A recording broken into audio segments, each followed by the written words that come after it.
대리님.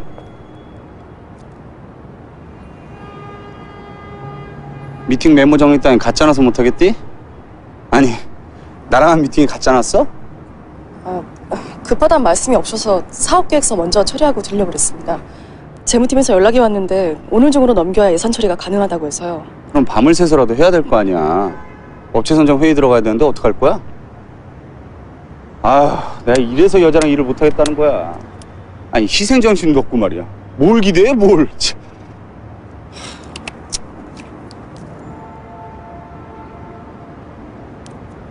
뭐가 이렇게 뻣뻣해? 죄송하다고 안 해? 죄송합니다. 가봐. 꼴도 보기 싫어.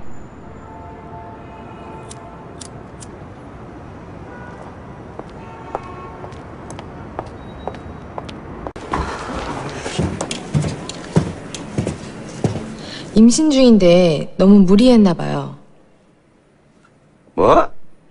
임신? 예, 안정을 좀 취해야 한답니다.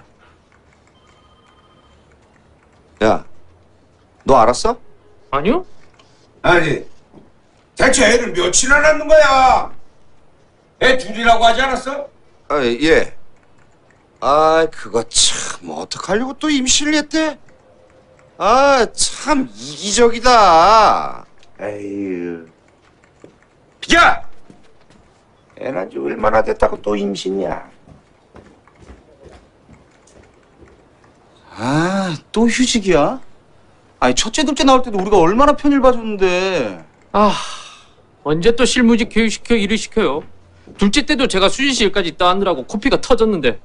아이고, 다른 팀에 또 실무직 빌리러 다니게 생겼구만. 진짜 여자들이 문제야. 기껏 교육시켜 놓으면 결혼에, 임신에, 남편에, 애기에. 아, 핑계도 많아. 그것도 아니면 눈물바람으로 해결하려고 그러고 말이야. 그게 다 여자들이 의리가 없어서 그래. 이래.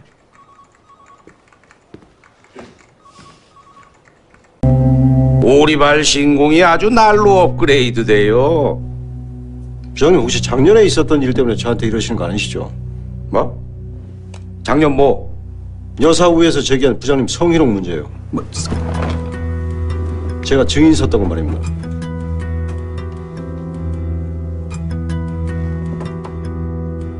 야, 오상식! 여기서 그 얘기가 왜 나와? 그리고 성희롱? 그게 왜 성희롱이야? 파인 옷 입고 온 그 여자가 잘못이지. 그래서 내가 뭐 만지기를 했어? 들여다보기를 했어? 숙일 때마다 그렇게 가릴 거면 뭐하러 그런 옷 입고 왔니? 그냥 다 보이게 둬. 이 말이 성희롱이야? 어? 성희롱이야? 반어법이잖아. 그런 옷 입고 다니지 말라는 뜻 아냐? 내놓고 다녀도 볼만한 것도 없네 라고도 하셨잖아요. 그러니까 그 말이 성희롱이냐고. 어?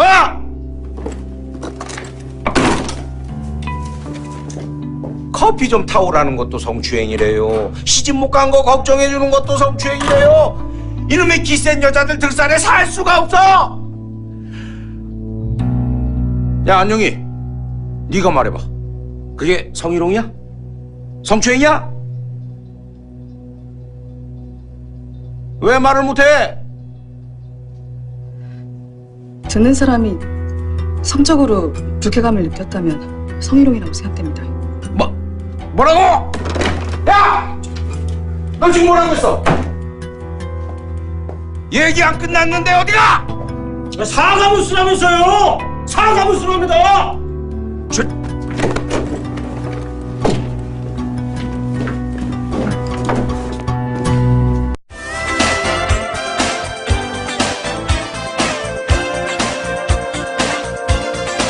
안녕하세요. 사소하게 생각될 수 있지만 때로는 심각한 사건으로 비화되는 성희롱. 조직에서 성희롱이 발생했을 때 어떤 결과를 가져오는지, 왜 예방해야 하는지 사례를 통해 살펴봅시다. 한때 언론의 뜨거운 감자였던 S전기 성희롱 사건. 전자영업팀에 새로 배치된 이 대리는 부서장의 끈질긴 성희롱에 시달립니다. 참다 참다 폭발한 이 대리. 2년 만에 부서장의 성희롱을 고발하고 부서 이동을 요청합니다. 그래도 회사를 그만둘 순 없었어요. 2년 동안 이악 물고 참았죠. 그런 일로 입에 오르내리는 걸 누가 좋아하겠어요. 결심하고 회사에 얘기했으니 어떤 조치가 있겠지, 조치가 되면 좀 나아지겠지 했어요. 회사를 믿은 거죠. 그런데 상사의 비위에 맞추는 것도 영업 능력 아닙니까? 응? 여사원으로서 해야 하는 의전이라는 게 있잖아요. 분위기만 맞추라고 한 거죠. 회사는 추가 조사를 진행하지 않은 채 그대로 사건 종결. 이후 이 대리는 따돌림과 왕따에 시달립니다.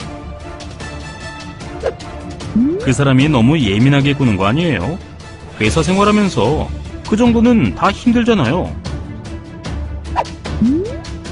이래서 여사원은 뽑는 게 아니라니까요. 까칠해서 원. 7개월간의 대기 발령, 사회봉사단으로의 강제 발령 등 주요 업무 배제와 불이익은 계속됩니다. 그 사이 가해자는 명예퇴직금을 받고 퇴사했습니다. 가해자가 퇴사해서 더 이상 할 일이 없네요. 처음부터 잘 알아서 처리했으면 좋았겠지만 있을 수 있는 사소한 일이라고만 생각했습니다. 사건 연루자들의 진술 잘 들어보셨어요? 아직도 이런 일이 발생할까 싶지만 여전히 우리 일터에서 수시로 발생하는 일입니다. 여러분이 성희롱 피해자라면 어떻게 하시겠습니까?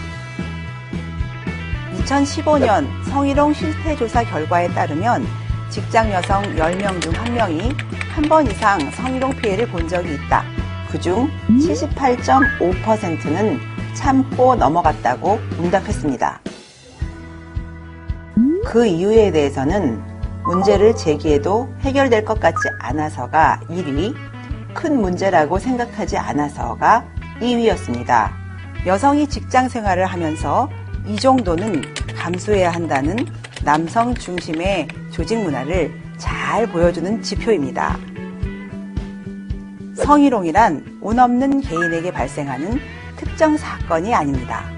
누군가를 성적 대상으로 삼는 것에 무관심한 조직 문화에서 발생하죠.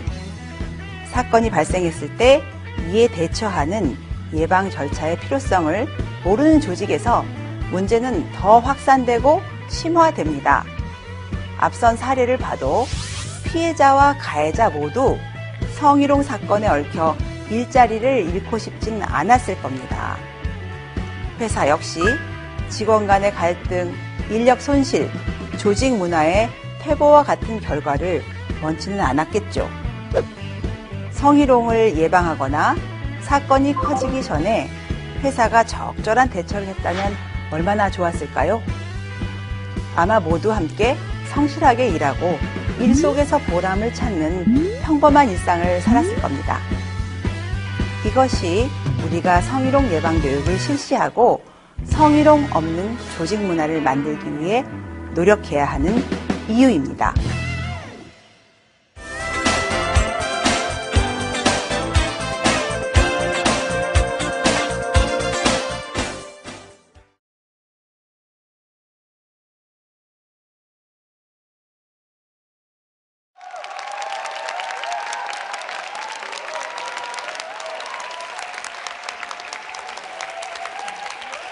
네, 안녕하세요. 반갑습니다. 독일 단일입니다. 네, 감사합니다. 이제 독일인 바라보는 어떤 남녀 평등 사회, 제 생각을 오늘 좀 간단하게 좀 알려드릴 건데요. 제가 얼마 전에 오랜만에 아는 형을 만났습니다.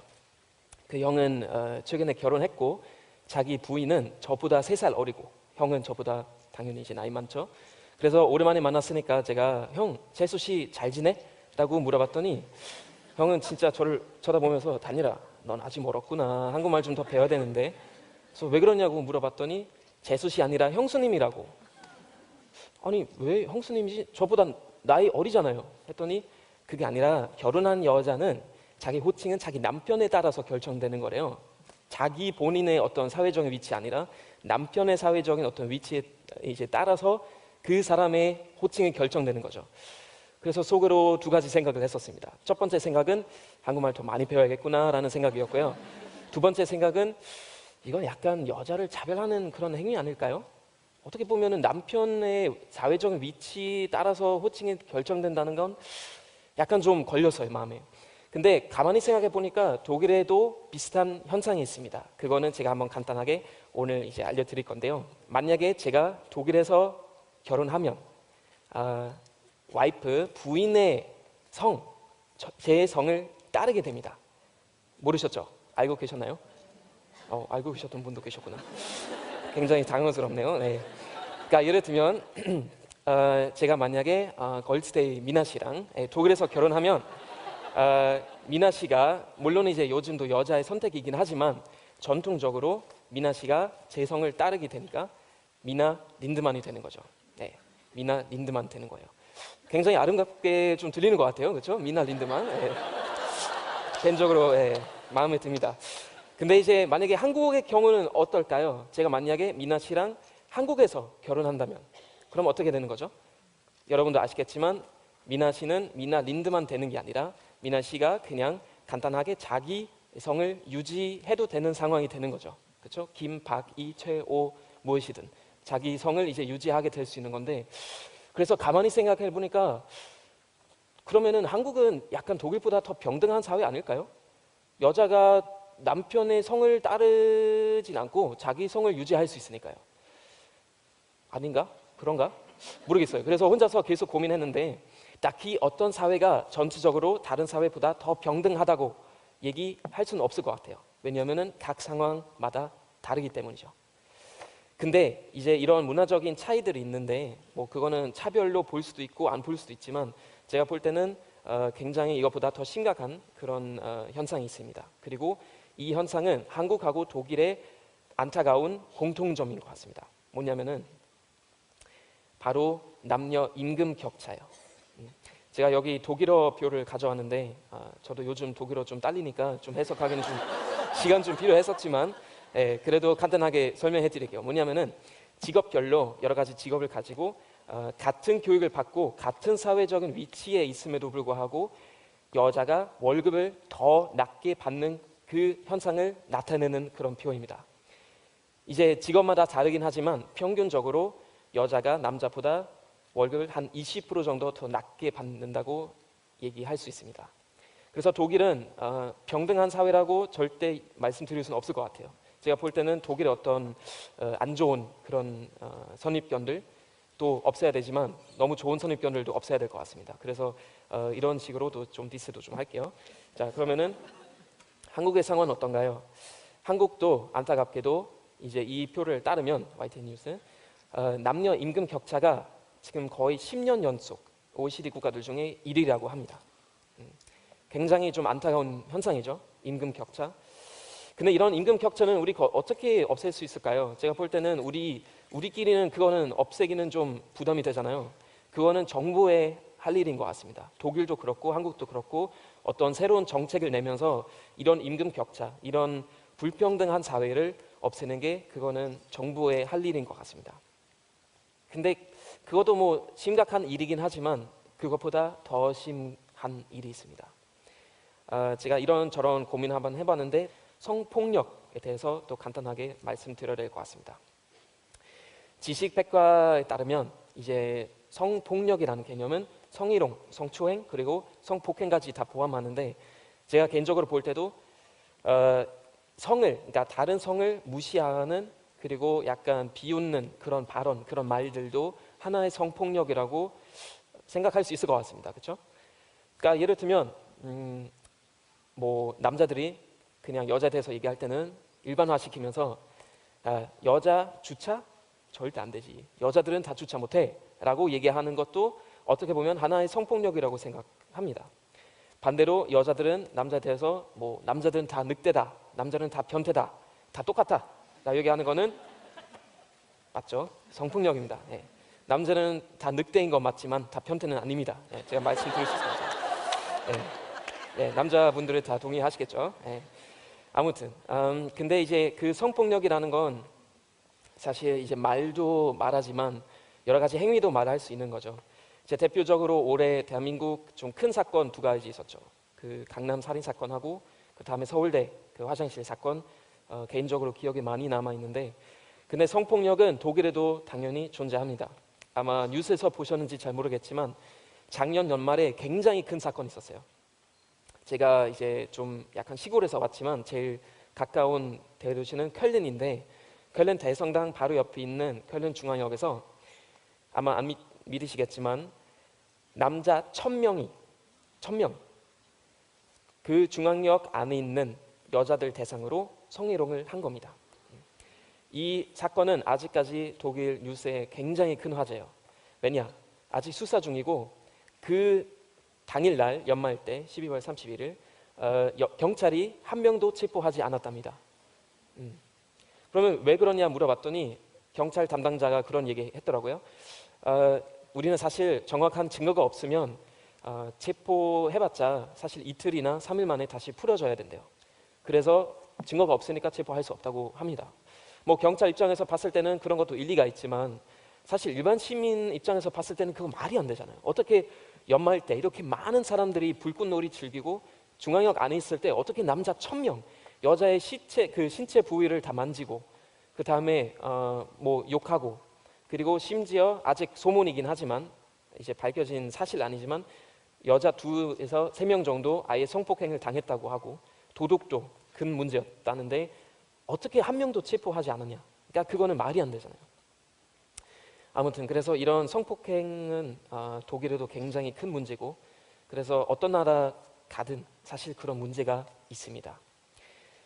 그러면은 우리는 이제 물어봐야 되는 거는 어떻게 이런 남녀의 불평등, 어떤 성폭행, 성폭력을 우리 어떻게 예방할 수 있을까요? 당연히 법이 중요하겠죠. 법은 중요합니다. 근데 법은 아까도 말씀드린 것처럼 뭐 임금 격차 생길 때 어떤 정책을 내면서 그런 것도 개선해야 되지만, 법은 결국은 우리 민주주의 사회에서 살고 있기 때문에 법은 결국 국민의 가치관을 이제 대표하는 그런 거잖아요. 그래서 국민들이 어떤 올바른 가치관, 어떤 올바른 인식을 가지고 있어야지 법도 그것 따르고 결국은 좀 더 좋은 사회를 만들 수 있다고 저는 봅니다. 그래서 법 얘기보다는 우리만의 어떤 인식을 말씀드려야 될 것 같아요. 인식. 그러면은 남녀 불평등 또한 이제 어떤 차별, 남녀 차별 또한 인종 차별, 종교 차별까지 사실 가도 될 것 같아요. 제가 볼 때는 다 같은 현상이고 다 똑같은 원인이 있는 것 같아요.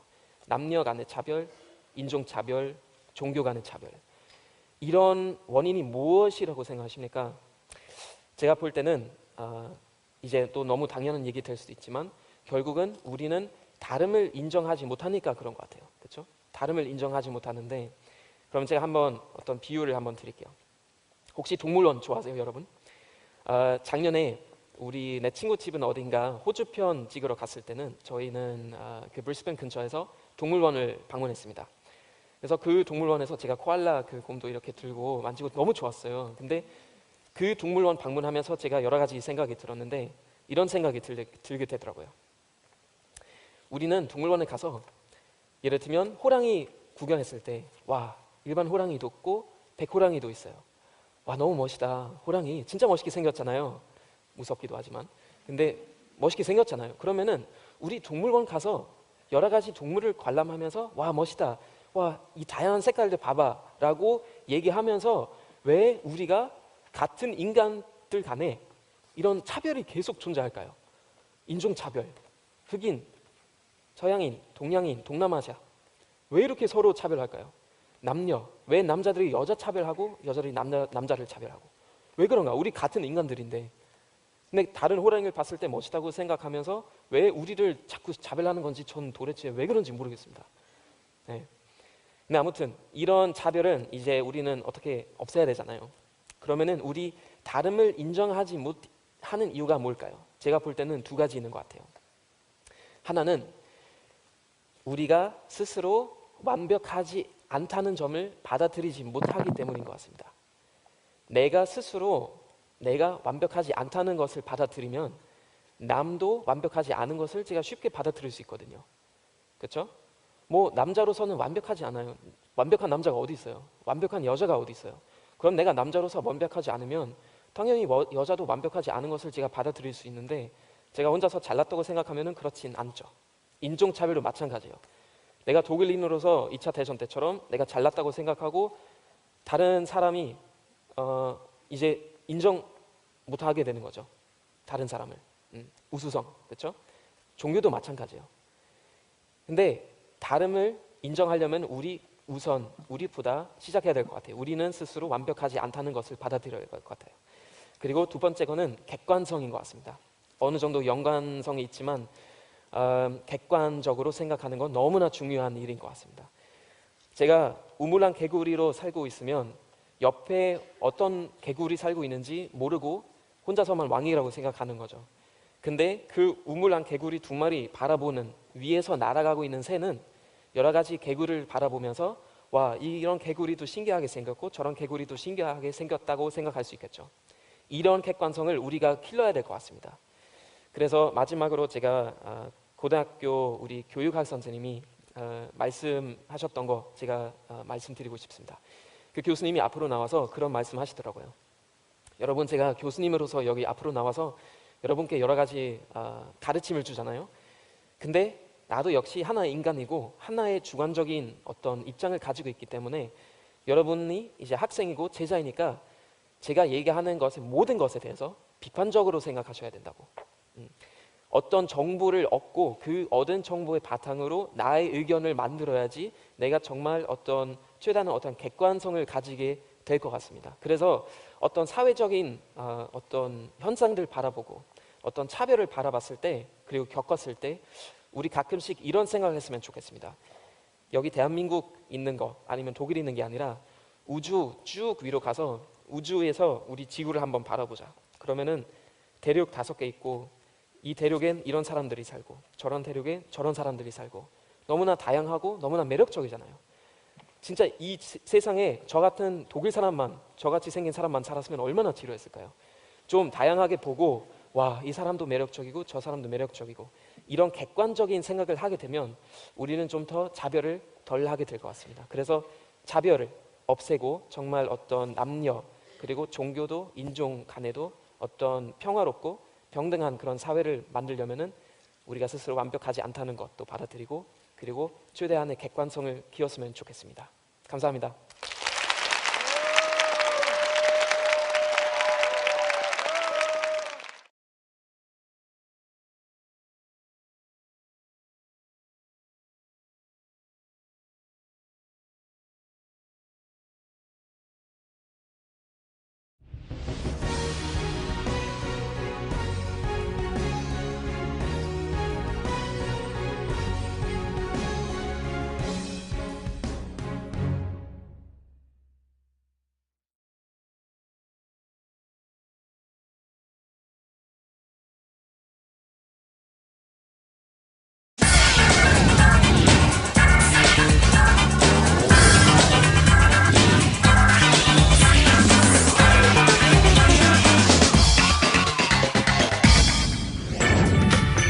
오늘도 어김없이 고된 업무에 치이고 상사 눈치 보느라 수고하신 모든 직장인 여러분, 안녕하십니까? 여러분들이 겪는 갖가지 희노애락을 마음으로 듣고 가슴으로 이해하는 김현숙입니다. 아시는 분은 아시겠지만 제가 막대 먹은 영애씨로 산 지가 꽤 됐죠. 대한민국 직장인의 현실을 고스란히 담아내고 있는 이 드라마를 통해서 저도 직장인분들의 애환을 간접적으로나마 느끼고 있는데요. 오늘은 직장인의 그 많고 많은 애환 중에서도 직장 내에서 벌어지고 있는 성희롱에 대한 이야기를 해볼까 합니다. 지금 이 영상을 보고 계시는 분들 중에서 아마 상당수가 에이, 우리 회사엔 성희롱 같은 건 없지?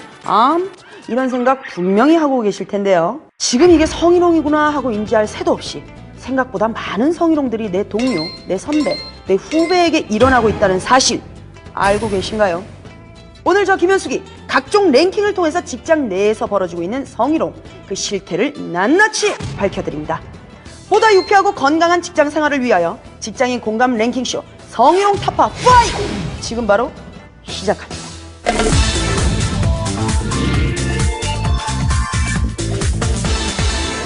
직장 내 성희롱에도 여러 가지 유형이 있습니다.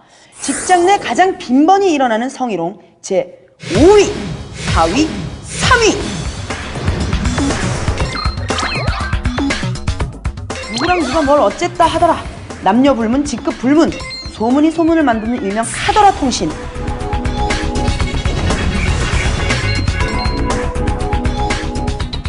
회사 컴퓨터에 깔아놓은 음란한 사진들을 보여주는 행위.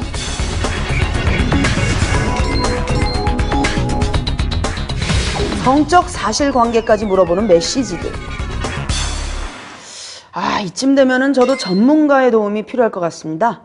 여러분, 여기서 여성노동법률지원센터 민대숙 대표님을 모셔보도록 하겠습니다. 대표님!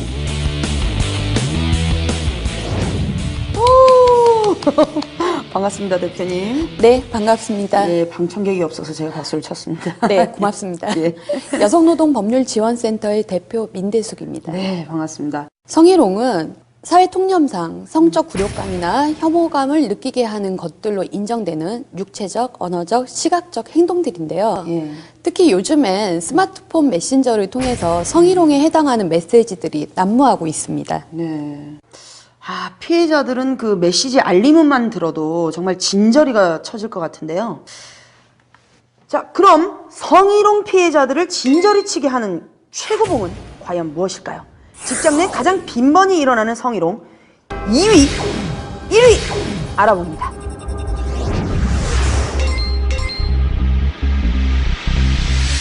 행하는 사람은 장난이라고, 말하는 사람은 농담이라고 하는 이 언행들. 그 행위를 당하고 그 말을 듣는 사람도 과연 농담이고 장난이라고 느껴질까요? 서로 말과 행동에 있어서 다르다라는 것을 유념하고 상대방을 존중하고 배려하는 태도를 가져야겠죠.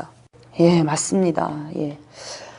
그 상대방의 의사와 관계없이 이루어지는 모든 언행에는 배려를 바탕으로 한 주의가 필요할 것 같습니다.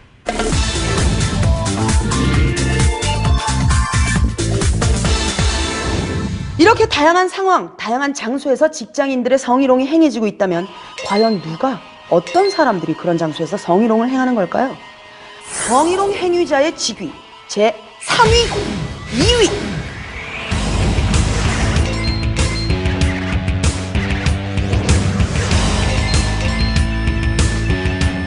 직장에서 자기 일, 자기 팀만 챙겨도 바쁠 분들이 당최 왜 남의 팀 직원으로까지 레이더망을 넓히시는지, 또 회사 경영에 한참 바빠야 할 분들이 왜 하면 안 되는 일에 시간을 할애하시는지.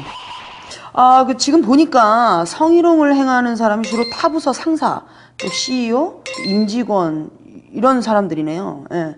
피해자보다 다 윗사람이라는 얘기인데 이게 우연입니까?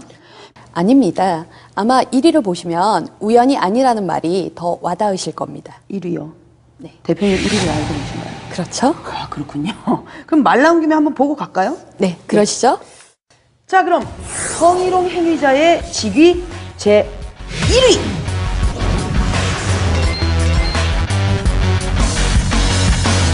보신 것처럼 직속 상사가 직장 내 성희롱을 가장 많이 하고 있습니다. 그러네요. 그러면 그 진짜 행위자의 직위가 피해자의 직위보다 높은 게 우연이 아니네요. 그렇죠. 일부 동료나 부하 직원이 성희롱을 하는 경우도 있지만 아무래도 조직이라는 특성상 상급자가 직장 내 성희롱을 하는 경우가 많습니다. 특히 직장 상사의 경우에는 피해자의 근로조건을 결정하는 권한을 가지고 있기 때문에 피해자가 성희롱에 대해서 쉽게 대처하지 못하는 난점도 있지요. 이런 경우가 있기 때문에 주로 피해자보다 높은 직위에 있는 사람들이 직장 내 성희롱 행위자인 이런 필연이 생기는 것이죠.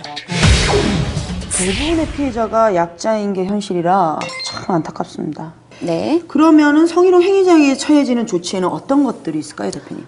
일단 사업주가 성희롱 예방을 해야 함에도 불구하고 그렇죠. 성희롱 행위자인 경우에는 과태료 1,000만 원에 처해질 수가 있고요. 세네요. 네. 그리고 성희롱이 발생했을 때 사업주는 지체 없이 성희롱 행위자에게 경고, 견책, 전직, 해고 등의 징계 또는 이에 준하는 조치를 취해야 합니다. 만약에 이러한 조치를 게을리했을 경우에 사업주한테 또한 과태료 500만 원이 부과되게 됩니다. 어떻게 보면 그거를 방관했다라고 판단이 들 수 있기 때문에 오히려 그 사업자에게도 500만 네. 직장 내 성희롱의 예방과 처리의 의무는 지금 사업주한테 전적으로 부과되어 있습니다. 전국의 모든 직장 상사 여러분들, 혹시 여러분들도 본인의 직위를 이용해서 너무나도 쉽게 부하 직원들의 마음에 상처를 내는 언동을 하신 적은 없는지 지금 이 순간에 한번 생각해 봐야 할 사안은 아닐까요?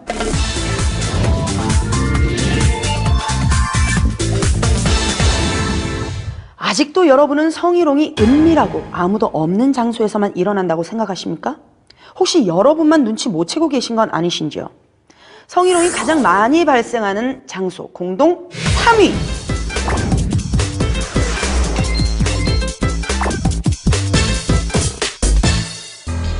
직장 내 성희롱은 비단 직장 안에서만 그치는 것이 아니었습니다. 이동하는 차 안에서도, 식사하는 음식점 안에서도 흘끗거리는 시선, 은근한 신체 접촉이 존재한다고 하는데요. 이래서 어디 출장이나 외근 있는 날 맘 놓고 치마 한번 입을 수 있겠습니까? 지금 자료 화면에서는 여성이 성희롱을 당하는 모습만 보셨는데 현실에선 남성들도 여성 또는 같은 남성으로부터 갖가지 성희롱을 당하고 있다고 하니 여자건 남자건 직장 내 성희롱에 누구나 노출이 되어 있는 실정입니다. 흘끗거리고 만지는 사람은 절대 불순한 의도가 없었다라고 말할 수도 있겠습니다만 여러분 혹시 그거 아십니까? 성희롱의 성립 여부는 행위자의 의도가 불순했건 안 했건 그것과는 전혀 상관이 없다는 사실. 1차적으로 피해자가 성적 굴욕감이나 혐오감을 느꼈고 똑같은 상황에서 피해자와 같은 연령대, 같은 성별을 가진 합리적인 사고를 할 수 있는 사람들도 성적 굴욕감과 혐오감을 느꼈다면 그것은 행위자의 의도와는 상관없이 성희롱에 해당된다는 사실 꼭 염두에 두시길 바랍니다. 그럼 계속해서 알아봅니다. 성희롱이 가장 많이 발생하는 장소 제2위.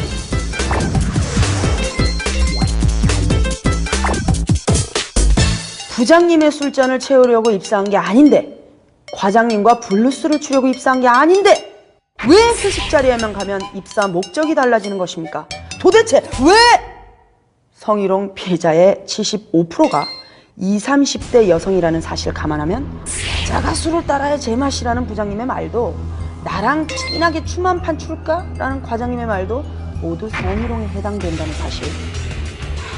회식은 제발 모두 즐겁게 즐기자고요. 제발! 그렇다면 성희롱이 가장 많이 발생하는 장소 그 대망의 1위는 과연 어딜까요?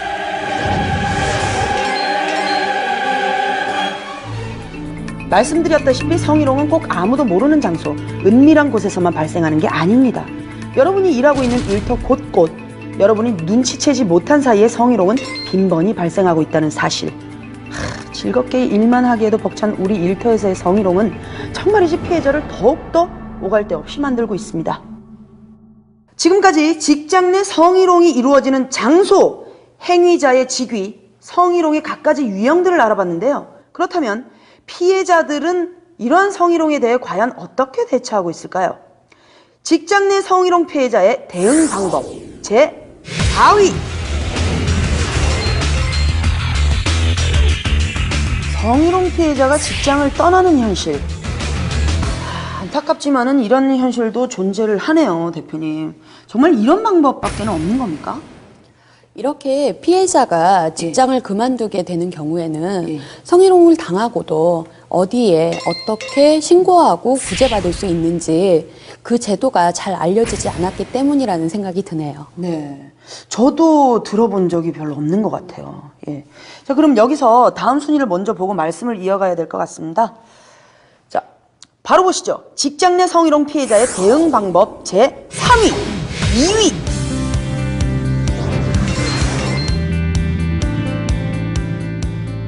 성희롱 때문에 고통받는 분들을 위해서 국가기관이나 민간단체 등 상담 창구가 많이 열려 있습니다. 네. 또한 원칙적으로 회사들은 직장 내 성희롱과 관련된 제도와 법규를 마련하고 있어야 하니까요. 성희롱에 고통받고 있는 분들이 있으시다면 혼자 그 고통을 끌어안지 마시고 도움의 손길을 꼭 요청해 보십시오. 그럼 직장 내 성희롱 피해자의 대응 방법 1위를 알아봅니다.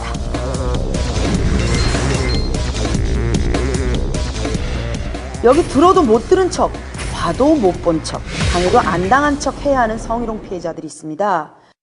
성희롱을 당해도 아무런 조치도 하지 않고 피한다고 답한 비율이 전체 응답자의 반 이상을 차지했는데요. 대표님, 그 피하기만 하는 이유가 있습니까? 아까 랭킹에도 나왔지만 주로 성희롱 행위자가 직장 상사이다 보니까 그렇죠. 피해자의 인사고과나 근로계약 결정 여부를 쥐고 있는 경우가 많습니다. 피해자들이 이런 사정을 감안하지 않을 수 없죠. 그렇죠. 예. 그 자료를 보니까 적극적인 대처를 하지 않는 분들 중에서 대표님께서 그 말씀하신 그 업무나 인사고과의 불이익을 받을까봐 피한다고 하시는 분들이 굉장히 많으시네요. 그 외의 대답에는 이게 성희롱인지 아닌지 잘 몰라서, 그리고 이상한 사람으로 소문날까봐, 예. 그리고 대부분 대응하는 것보다 피하는 경우가 많아서 등등이 있는데요. 그 이 대답들이 지금 대한민국 직장 내 성희롱의 현 주소인 것 같아서 참 안타깝습니다. 네. 더 안타까운 현실은 성희롱 피해자가 그 사실을 공론화했을 때 주변 동료들이 성희롱 피해자에 대해서 따뜻한 시선으로 맞지 않고 차가운 시선을 보내는 경우가 많다는 겁니다. 사실은 본인의 잘못이 아닌데도 불구하고 여자들이 특히 또 피해를 보는 점들이 또 많은 것 같아요. 성희롱을 한 직장 상사를 신고한 후에 직장 여성이 동료들로부터 따돌림과 괴롭힘을 당해서 직장을 그만두는 경우들도 꽤 있습니다. 그러면요, 그 성희롱 사건을 그 은폐하거나 추가적인 피해를 가한 사람들에 대한 그 제도적인 제재는 전혀 없는 겁니까? 다행이라고 할까요? 당연하다고 해야 할까요? 성희롱 은폐와 추가 피해에 대한 제재가 있습니다. 아, 있습니까? 네. 국가기관이나 공공기관에서 성희롱이 발생했을 때 그 사실을 은폐하거나 성희롱 피해자에 대해서 구제를 하는 과정에서 추가 피해가 발생하는 경우에는 여성가족부 장관이 그 기관의 관련자들을 징계하도록 요구할 수 있습니다. 이렇게 하는 것은 그 기관에서 성희롱을 은폐하지 못하도록 하는 역할과 근로자의 근로권과 같은 인권을 충분히 보호할 수 있도록 하는 것이지요. 아, 그렇죠. 그 무엇보다 중요한 게 바로 피해자가 더 이상의 고통을 당하지 않는 것인 것 같아요. 그죠? 그렇죠. 주위에 성희롱 피해를 입은 동료가 있다면은 남다른 시선으로 바라보거나 외면하지 말고 그 동료를 돕고 격려하고 연대하는 것이 가장 중요합니다. 그렇습니다. 저도 주위에 그런 분이 있다면 꼭 실천하도록 하겠습니다. 네, 부탁드리겠습니다. 네, 알겠습니다. 자, 그렇다면 여기서 잠깐 막간을 이용해서 여러분께 묻습니다. 성희롱이 발생한 경우 주변 사람들, 즉 제3자가 취하는 행동에는 과연 어떠한 것들이 있을까요? 대표님의 조언을 받아봤습니다. 제3위! 누군가 성희롱을 하려고 할 때 적극 대처하며 만류한다.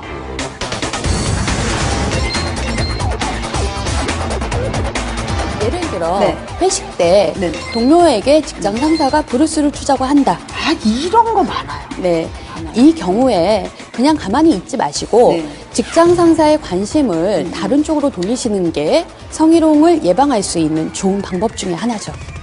저 같은 경우는 약간 시선을 돌리기 위해서 뭔가 그죠 이상한 짓을 오히려 제가 먼저 한다든지 여러 가지 뭐 끊는다던가 여러 가지 뭐 도움을 줄 수 있는 것들이 있을 것 같습니다. 자, 계속해서 제 2위 피해자가 이의 제기 시 적극 지지한다.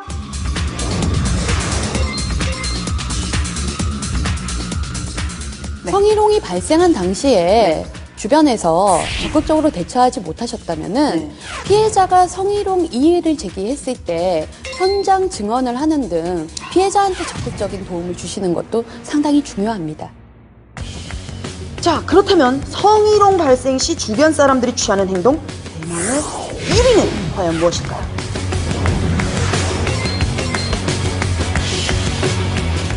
안타깝게도 적극적인 대처도 아니고 적극적인 만류도 아니고 바로 방관입니다. 그러네요. 근데 굉장히 그 입장을 이해하긴 하지만 너무너무 좀 원망도 될 것 같아요. 사실 피해자에 대한 적극적인 지지만으로도 직장 내 제2, 제3의 성희롱을 예방할 수 있습니다. 또한 그런 기회를 통해서 성희롱에 대해서 자기 점검의 시간을 가져보는 것도 가능하겠지요. 네. 아, 무엇보다 피해 동료에게 큰 힘이 되는 거는 따뜻한 격려의 한마디가 아닐까라는 생각이 듭니다. 직장인 공감 랭킹쇼 성희롱 타파 5. 지금까지 직장 내 성희롱 팩트에 대해서 알아봤는데요. 저는 제가 이 영상을 시청하고 있는 직장인이라면은 이런 생각이 들 것 같아요. 과연 우리 회사는 성희롱에 대해서 잘 대비하고 있나? 그럼 제가 그 질문에 답할 수 있는 체크사항들을 몇 개 이야기해 드릴까요? 아, 좋네요. 체크사항. 예. 네. 요게 구체적이네요. 예. 네네. 예. 첫째, 우리 회사는 어떤 유형의 성희롱도 용납하지 않는다는 명시화된, 명문화된 정책을 가지고 있는가? 두 번째, 우리 회사의 관리자들은 부하 직원들에게 성희롱은 절대 용납되지 않는다는 점을 전달하거나 주시시켜 왔는가? 이어서 세 번째도 마찬가지입니다. 우리 회사 관리자들은 성희롱 예방 정책을 실행하는 데 있어서 책임감을 갖도록 훈련받고 있는가? 훈련. 예. 네. 지금 말씀드린 이 체크 사항들에 대해서 예라는 대답이 많이 나왔다면 그 회사는 성희롱에 대해 잘 대비하고 있는 편이라고 얘기할 수 있습니다. 대표님, 그러면은 결국에는 회사의 조직 문화가 성희롱 예방 및 대응에 있어서 굉장히 중요한 역할을 할 것 같은데요. 예. 맞습니다. 경영진이 성희롱에 대해 단호하면 단호할수록 성희롱 발생률도 줄고요. 성희롱이 발생했을 때 회사에서 성희롱 피해자들을 잘 보호하고 있는 것으로 나타납니다. 그러면은 이런 성희롱 행위자에 대한 즉각적이고 좀 합당한 처벌이나 징계를 위해서는 무엇보다 피해자의 대처 방법이 중요할 것 같은데요. 네, 맞습니다. 네. 일단 피해자는 성희롱이 발생했을 때 두려워만 하시지 말고 그 행동을 중지하라고 요구하실 수 있는 힘을 키우시는 게 필요하고요. 성희롱 행위를 중지해달라고 요구하는 것 또한 하나의 증거 자료로 활용될 수가 있습니다. 그리고 예, 직장에 노사협의회나 고충처리기구가 있는 경우에는 고충처리기구에 신고를 하시고요. 회사 내에서 제대로 처리될 것 같지 않다라고 한다면은 직장 외부에 고용노동청이나 국가인권위원회에 성희롱 진정을 하시는 것이 가능합니다. 유의하실 점은 두 군데에 동시에 진정을 넣는 것은 불가능하기 때문에 한 군데. 네. 고용노동청이나 국가인권위원회나 장단점을 비교하셔서 선택하여 진정을 하시는 그런 판단이 필요하죠. 대표님, 앞서서 살펴봤지만은 성희롱의 피해자가 이렇게 적극적으로 대처하지 못하는 이유는 그걸로 인해서 당할 불이익 때문이라는 조사 결과가 또 있지 않았습니까? 네, 그랬죠. 그렇기 때문에 성희롱 피해자가 무조건 문제 제기하는 것보다는 많은 성희롱 전문 상담기관이 있습니다. 그 상담기관에 전화하시면은 제가 지금 말씀드린 것처럼 어떤 것이 성희롱인지에 대한 판단, 그리고 성희롱이 발생했을 때 직장 내에서 처리할 것인지 아니면 지방 고용노동청이나 인권위원회를 갈 것인지, 그다음에 어떠한 것들이 증거 자료로 활용될 수 있는지에 대해서 상당히 전문적인 도움을 받으실 수가 있어요. 그러니까 실행에 옮기기 전에 오히려 더 이성적으로 판단을 해서 좀 더 많은 자료들을 좀 조사를 해서 전문가들의 도움을 받는 것이 가장 현명할 것 같네요. 네네. 알겠습니다. 사실 성희롱 사건에 관한 한 우리 사회가 좋은 게 좋은 거야. 유야무야 시계 처리를 해온 게 사실입니다. 피해자는 보다 적극적인 대처로 제2, 제3의 피해가 생기지 않도록 해야겠고요. 이런 피해자를 따뜻이 감싸줄 수 있는 직장 동료들의 의식 개선 또한 필요하겠습니다. 그리고 성희롱 행위자에겐 보다 엄격한 처벌과 징계로 우리가 일하는 모든 일터들이 성희롱과는 무관한 모두가 유쾌한 장소가 되도록 노력을 꼭 해야 될 것 같습니다. 여러분은 짧다면 짧고 길다면 긴 이 영상을 시청하시면서 무슨 생각을 하셨습니까? 2012년 한 조사에서도 직장 내 성희롱에 대한 남녀의 인식차가 뚜렷하다는 것을 알 수 있었는데요. 이는 남성들이 별 생각 없이 하는 언행이 여성들에게는 심각한 성희롱으로 각인되고 있다는 방증이기도 하겠죠. 무심코 던진 돌에 개구리는 맞아 죽는다 라는 속담이 있듯이 아무리 의도치 않은 행동이었다 하더라도 누군가는 씻을 수 없는 상처와 피해를 입을 수 있다는 점 다시 한번 생각해 주시길 바라며 직장인 공감 랭킹쇼 성희롱 타파 5! 저 김현숙은 여기서 이만 인사드리겠습니다. 감사합니다.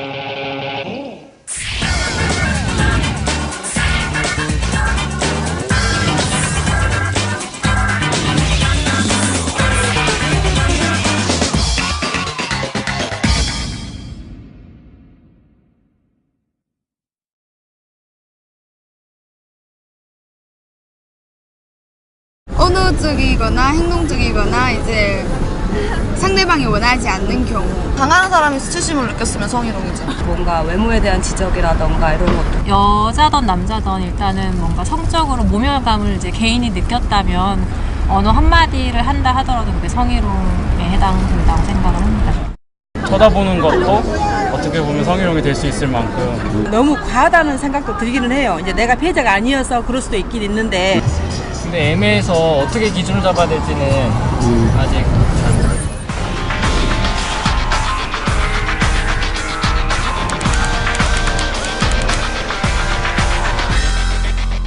진짜 보물이 들어왔어. 얼굴, 몸매, 이거 어디 하나 빠지는 데가 없잖아. 부하 직원에게 한 칭찬이었답니다. 애들 데리고 내가 언제 한번 같이 놀러 갈게. 응? 그럼 수고해. 격려의 의미였다고 하고요. 여자 농락한 거 아닌가요? 하지만 피해자들은 성희롱이라 얘기합니다. 과잉 대응일까요? 은폐된 폭력일까요? 우리 사회에서 끊임없는 갈등을 만들어내는 성희롱. 당신은 과연 아웃일까요? 세이프일까요? 아웃이야.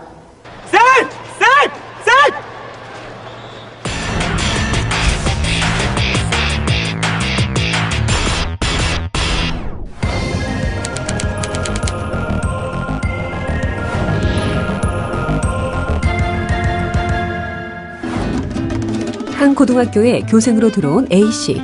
어느 날 회식에 참석하게 됩니다. 그런데 와, 다리가 너무 예뻐요. 잘 보여야 하니까 그냥 넘기려고 했습니다. 그런데 아니 나 그냥 같이 자자고밖에 안 했는데 같이 자면 오히려 앞으로 서로 편해질 수도 있어요. 이런 말에도 가만히 있는 게 맞을까요? 노골적인 요구에 원치 않는 신체 접촉까지 하는 이 사람. 아웃일까요? 세이프일까요? 음란한 성적 농담이 포함된 언어적 성희롱, 신체 부위를 만지는 육체적 성희롱에 시각적 성희롱까지 100% 아웃이네요. 성희롱은 상대방이 원하지 않았음에도 불구하고 지위를 이용하거나 업무 관련성이 있는 경우에 성적인 언동으로 성적인 굴욕감을 느끼게 하는 것입니다. 이런 요구를 거부할 때 불이익을 주는 것도 포함됩니다. 교생을 평가하는 교사의 지위를 이용해 교생에게 성적인 요구를 강요한 것은 당연히 성희롱일 수밖에 없겠죠. 그래요, 나 아웃이에요. 뭐가 그렇게 좋아요? 성희롱의 심각성에 대해서는 대부분의 사람들이 인정하지만 자신의 주변에서 일어나는 일이라고는 생각하지 않습니다. 지위, 나이, 성별 등으로 인해 차별받는 것에 익숙해진 조직 문화로 인해 피해자는 성희롱을 당하고 있다. 가해자는 성희롱을 하고 있다는 사실조차 인지하지 못하는 경우가 많기 때문입니다. 뭐 애기 언제 만졌어? 뭐 이런 식으로 그냥 농담하듯이 하는 것도 그러니까 저희가 미혼 입장에서 봤을 때는 저 좀 성희롱 아닌가 이렇게 싶은데 치마나 뭐 그런 게 좀 껴 보인다거나 좀 타이트해 보인다 뭐 이런 식으로 얘기하시는 것도 조금 상사가 성희롱 하는데 이제 그 직장을 구하기 힘드니까 참는 경우가 많잖아요. 하지만 최근에는 개인의 인격권에 손상을 주는 행위는 법적으로 엄중한 판단을 하고 있습니다. 각 사업체 역시 성적 무리를 일으킨 사람에 대한 처벌을 강력하게 내리는 추세입니다.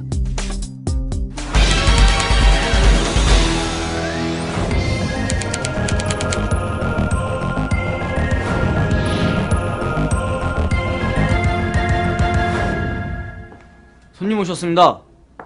직장에서의 술자리에서 자주 일어나는 일입니다. 서류 가지고 왔구만. 영업사원이 꼭 업무로만 돼? 이렇게 한 잔 두 잔 하면서 분위기 살리는 것도 비즈니스라고 내가 몇 번이나 말했...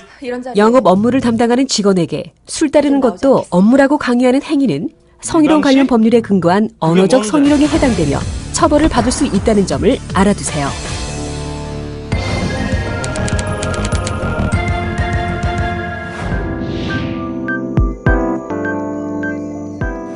고객센터에서 일하는 마돈나 씨. 악성 고객에게 시달리는 일이 비일비재합니다. 자기야, 나야 나. 자기 목소리 들을 때마다 너무 흥분돼. 고객님, 저 보험사 상담원이지 아닙니다. 최근에는 처벌이 강해져 실제로 상담원에게 성희롱을 반복해 성폭력 범죄의 처벌 등에 관한 특례법 위반과 업무방해로 징역 1년 6개월을 선고받은 예도 있습니다. 고객이나 민원에 의한 성희롱 당연히 아웃이죠.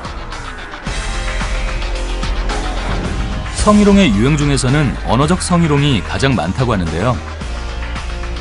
음란한 농담, 외모에 대한 비유, 성적 관계를 방해하는 행위, 회식 자리에서의 술을 따르도록 강요하는 행위나 성적 사실관계를 묻는 것 모두 다 해당됩니다.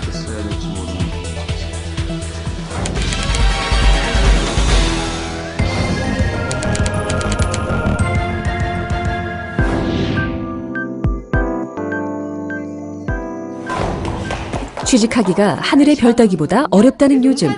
어렵게 입사한 회사 회식 자리에서 벌어진 일입니다. 진짜 보물이 들어왔어. 어느새 허벅지로 와 있는 상사의 손. 분위기 망칠까봐 애써 웃어넘겼다고 하는데 이건 세이프일까요? 아웃일까요? 행위자는 이번 사건처럼 직장 상사인 경우가 많죠.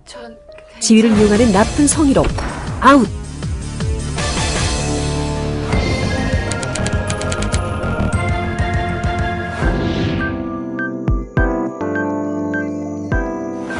옛날부터 손버릇이 나빴던 그 남자. 만날 때마다 엉덩이를 툭툭 치는 게 습관이 되어버렸다고 하는데요. 명백한 성희롱 아닌가요? 그런데 할 말이 있다고요? 하도 고생을 하길래 내 오빠다운 심정으로다가 했습니다. 이거야말로 전형적인 행위자의 뻔뻔한 변명. 오빠는 이런 짓 안 하거든요. 성폭력 처벌법에 의해 처벌 가능한 범죄 맞습니다. 아웃! 업무상의 관계에서 불필요한 모든 성적 행동은 성희롱에 해당됩니다. 불필요한 신체적 접촉, 껴안고 입 맞추고 가슴이나 엉덩이를 만지고 안마나 애무를 하는 행위는 장난이나 친근함의 표시가 아니라 명백한 범죄 행위라는 것을 잊지 마세요.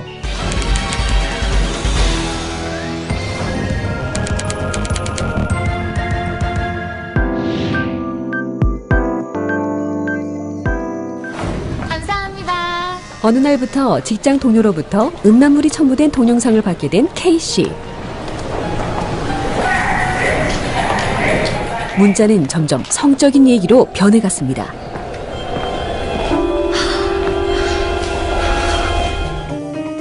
성적인 문자를 보냈다 성희롱으로 판결난 경우는 쉽게 찾아볼 수 있습니다. 이런 경우 직장 규정에 따라 처벌받거나 심할 경우 법적 처벌도 받을 수 있습니다. 그러니까 이런 문자 보내지 마시라고요.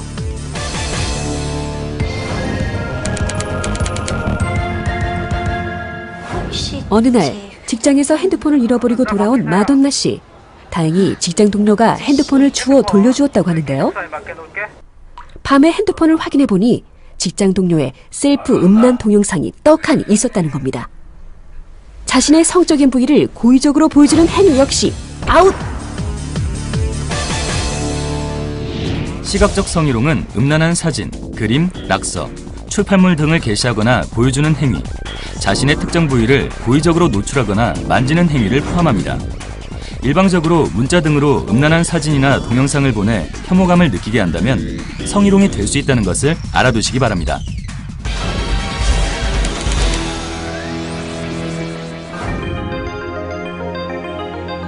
왜 그랬어요? 이런 일이 있을 때는 직장이고 뭐고 다 때려치고 싶죠. 차라리 해고하시죠. 제사표 원하시면은 그렇게 해드리겠습니다. 오늘 일은 소송을 해서라도 소송을 걸어서라도 반드시 끝까지 확실히 보답해드리겠습니다. 하지만 기껏해야 허공에다 하소연할 뿐. 대응하지 않고 참는 경우가 대부분입니다. 대응해도 달라질 것이 없거나 이로 인해 불이익을 받을 것을 걱정하기 때문인데요. 이렇게 소극적인 대응을 하게 된 것은 성희롱에 대한 잘못된 통념 때문이기도 합니다.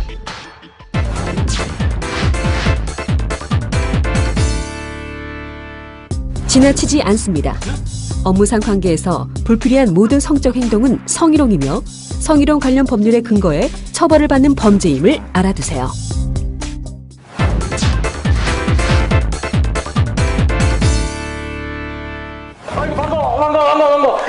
또 다른 잘못된 통념. 대부분의 성희롱 행위자들은 이런 말을 합니다. 내 오빠다운 심정으로다가 했습니다. 하지만 성희롱을 판단할 때 행위자의 의도는 판단의 기준이 되지 않습니다. 피해자가 주장하는 성적 굴욕감과 혐오감을 검토해 판단하는 것 기억해 두시기 바랍니다.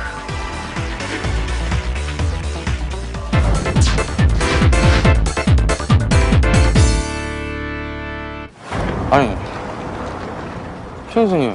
흔히 개인 대 개인으로 일어나는 성희롱이 드러나면 불편해하는 경우가 있습니다. 하지만 권력 구조에서 일어나는 성희롱은 분명 개인의 문제가 아닌 사회의 문제이며 이런 성희롱이 계속될 경우 성폭력으로 발전할 수도 있습니다. 내가 그렇게 싫어요?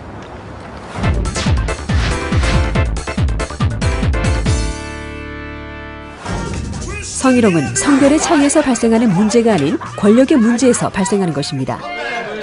남성도 성희롱 피해자로서 법적 보호를 받을 수 있으니 걱정 마세요. 아울러 직장 내 성희롱이 업무상 위력 등에 의한 추행에 해당할 경우 성폭력 범죄 처벌 등에 관한 특례법 제10조에 따라 2년 이하의 징역, 500만 원 이하의 벌금에 처해질 수 있는 범죄가 될 수 있다는 점도 잊지 마시기 바랍니다.